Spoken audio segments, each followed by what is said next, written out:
বেগুন ভাজো, বেগুনটাকে ছোট গোল গোল করে কেটে নিয়েছি পাতলা পাতলা করে। এখানে চালের গুঁড়ি নিয়েছি, জিরে গুঁড়ো নিয়েছি, আর নিয়েছি কাশ্মীরি লঙ্কা গুঁড়ো। একটু নুন মিশিয়ে নেব।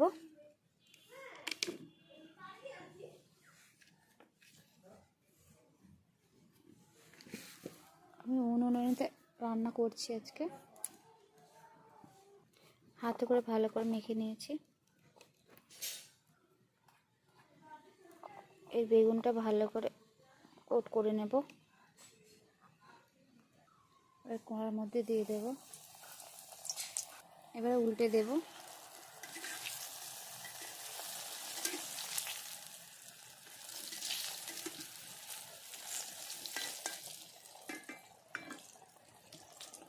এইভাবে সব ভেজে নেব হালকা আঁচে। হয়ে গেছে একদম মুচমুচে। কি গরম! এইভাবে প্রথম বানিয়েছি, জানি না কেমন খেতে হবে। ভালোই হবে খেতে।